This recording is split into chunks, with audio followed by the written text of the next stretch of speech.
Hey everybody, welcome into this week's episode of Five for Fighting on the Huddle podcast feed. It is me, it's Mikey B, back for another week of hockey talk. Waited a little bit to drop this one. I know I dropped last week's episode like last Tuesday-ish. That was the recap of the All-Star Game festivities down from Sunrise, Florida.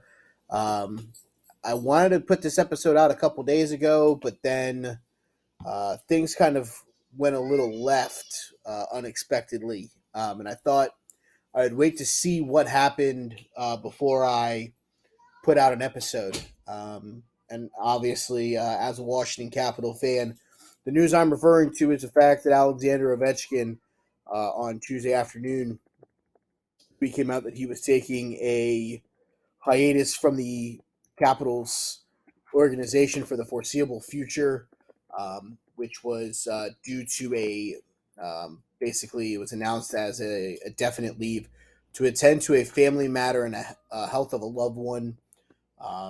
Obviously, I saw the information, was going to send it to Jim a couple minutes later. Big Jim of Huddle Up Incorporated actually sent it to me. That's kind of when the speculation began. Both of us obviously thought that it had to be one of his parents for him to take the leave, and it was announced that he was going back over to Russia to deal with the situation. And then Wednesday morning, the unfortunate news broke, and that was Alexander Ovechkin's father, Mikhail, had passed away at the age of 71. Ovechkin said this on Instagram, quote, "Today I lost my father. I thank everyone for the support, but please be understanding and do not disturb my family in this difficult time for us. Thank you." Very heartbreaking news from any standpoint. But, a guy like Alexander Ovechkin, the heart and soul of Washington Capitol organization, a guy who's within under 85 goals from Wayne Gretzky's all-time goal streak.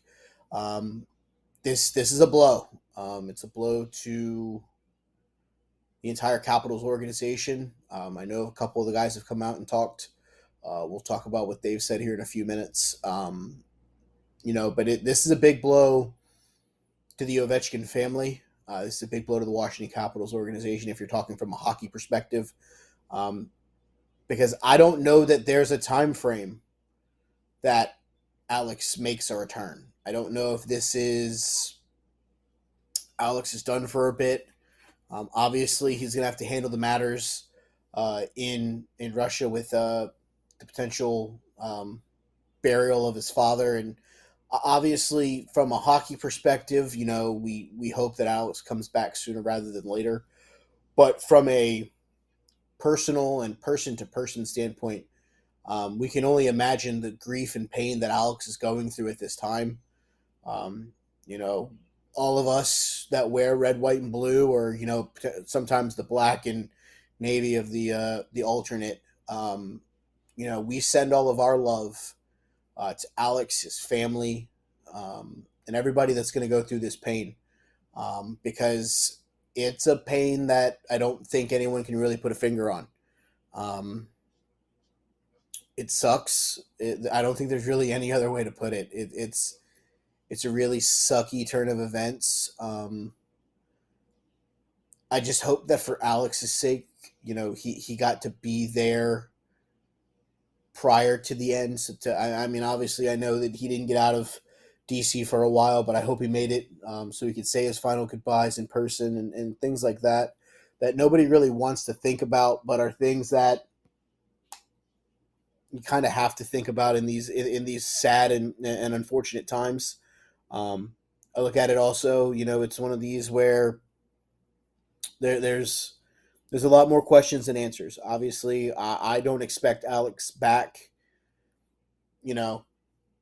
soon. I would expect that this is probably a thing where he's out for the rest of February. You might get him back in March, if you're lucky for a run to maybe try to get back into a playoff spot. Currently sit as the number one wild card in the Eastern, but none of that really matters, at least not to Capital fans. Myself included. I'm speaking from a standpoint where I have to do this show, but then I have to also, peel the layer back and know that I am a Washington Capital fan. You know, obviously I don't want Alex to rush through this. I don't want Alex to do anything um, quicker than he feels comfortable. Obviously Alex has gone through the loss of his brother, and there was a lot of talk when he lost his brother that he plays for his brother, and that he plays as hard as he does because he's not only playing for himself but he's playing for his brother. I kind of you know I hope that Alex kind of takes that mentality when he comes back and honors his father.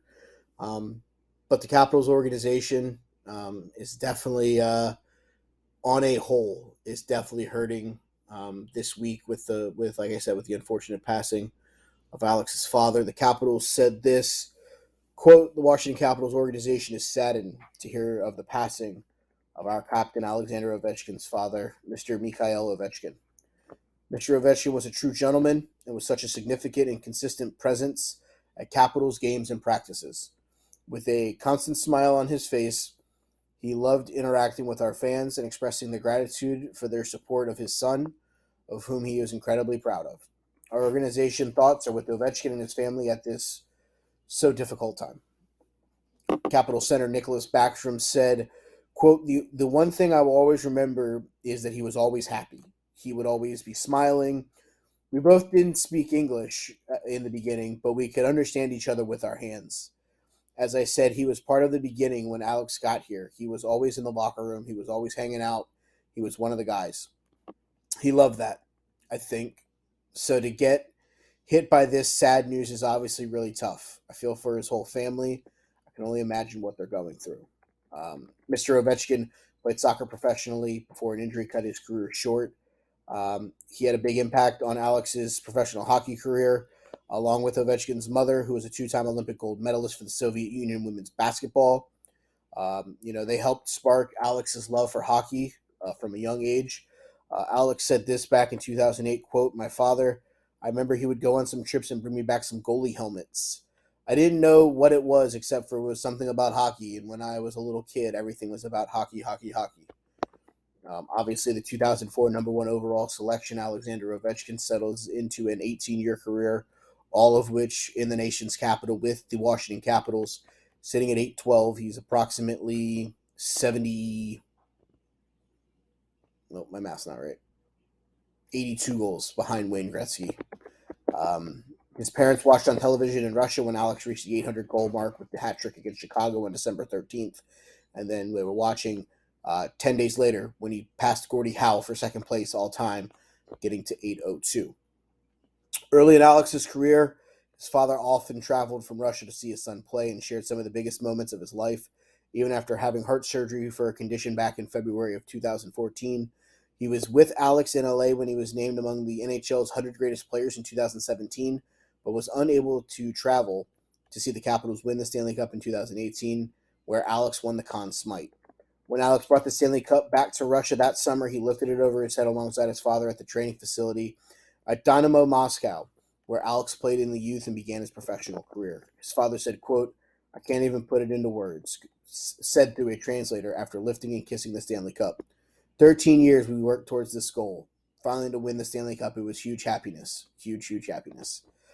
Alex called it a dream come true when he signed a one-game contract with FC Dynamo Moscow, his father's old soccer team in the Russia Premier League, and scored a goal in a friendly against FC Amkel in Moscow in June of 2022 with his father in attendance. Alex said this: "My father was a professional soccer player and he got hurt, so it was fun to be out there. He was there too. He was watching, and it was a great night." All of us here at Five for Fighting, all of us at Huddle Up Incorporated, send our thoughts and prayers and condolences to the Ovechkin family as they go through this incredibly rough time. To speak a little bit now as a Washington Capital fan, Alex, you'll probably never hear this, and that's okay, but I got to say this to get this off my chest. We love you. We want you to come back as soon as you're ready. Your father's legacy will always be remembered by all of us that wear the red, white, and blue. And stand alongside of you in our nation's capital. Mikhail Ovechkin, thank you for building your son into one of, if not the greatest hockey player that I've ever had the ability to watch. It's been an honor. It's been a privilege, and we'll continue to take care of him. Much love from the nation's capital. Much love from everybody in red, white, and blue. Um, Again, thoughts and prayers to everybody going through it at this time. We'll try to transition to something a little bit. I don't know that there's something to really transition that makes this quote easier. But let's talk something fun here. We got 4 more topics. I brought the mood down already with the sadness. Let's talk about a positive, and that is that former Carolina goalie who helped them win a Stanley Cup in 2006, Cam Ward, officially honored as the first member of the Carolina Hurricanes Hall of Fame. Ward, who played 13 seasons for Carolina, was inducted in the newly established Hurricanes Hall of Fame before their game against the Montreal Canadiens earlier tonight, that is Thursday night, at PNC Arena. As a rookie goalie, Ward won the Conn Smythe as the most valuable player of the Stanley Cup playoffs, leading the Hurricanes to a Game 7 win over his hometown Edmonton Oilers in the 2006 Stanley Cup Finals. Ward recalled going to Carolina with, quote, baby cheeks and frosted tipped hair after being selected in the first round, 25th overall of the 2002 draft, wondering how he would survive an outdoor conditioning drill in the summer heat. But as a rookie 4 years later, the 22-year-old replaced Martin Gerber in Game 2 of the Eastern Conference Finals and finished with a record of 15-8 with a 2.14 goals against average and a .920 save percentage, saying, I can still remember exactly where I was on ice when Joe Van Schick passed me the Stanley Cup and hoisted it up high. Ward became the Carolina starter in 2006-2007, winning 30, 37, and 39 games over the next 3 seasons to help the Hurricanes reach the Eastern Conference Finals in 2009. There were some great moments and not so great moments in my time in Carolina. But the one thing that stayed clear throughout it all was that my love for this organization, this city, and this fan base, Ward said, a sold-out crowd, is why my family and I call this place home. Rod Brindamore, the current Carolina Hurricanes head coach and captain of the 2006 team, celebrated Ward as one of the top players in the team's 25 years history, saying, quote, you can't have a Hall of Fame until you have some history. You've got to earn it. When you think about Hurricanes history, you can't not think of Cam Ward. He was our goalie that helped us win the Stanley Cup. He's a great representative of our organization, and we've had good times and bad times, but he did it right, and I couldn't be happier for Cam. Ward, who played 701 regular season games, 29th in NHL history, played his final season in 2018-2019 as a member of the Chicago Blackhawks. He finished his NHL career with a .334, .256, and .88 record, a 2.74 goals against average, and an .809 save percentage with 27 shutouts. There was a custom helmet, which you can find over at the Carolina Hurricanes Twitter page, that was given to Cam Ward, and I will say this, it is one of the sickest helmets I've seen in quite some time. So congratulations to Cam Ward, the first member of the Carolina Hurricanes Hall of Fame. As we move closer to the trade deadline, and that is something that is coming right around the corner, March 3rd is the deadline this year. Ottawa has come out and said that Alex DeBrincat will not be traded ahead of the deadline, according to GM Pierre Duran said on Thursday. Alex is not being traded, no chance. We'll see what happens before the end of the season, and if we are able to sign him a contract with him before then, but he will not be moved at the deadline. The 25-year-old forward is in the final year of a 3-year, $19.2 million contract that he signed with the Chicago Blackhawks on October 3rd of 2019 and can become a restricted free agent at the end of the season. The Senators acquired Alex in a trade with the Blackhawks on July 7th for a first and second round pick in the 2022 draft and a third round pick in 2024. Alex has 44 points in 53 games for Ottawa.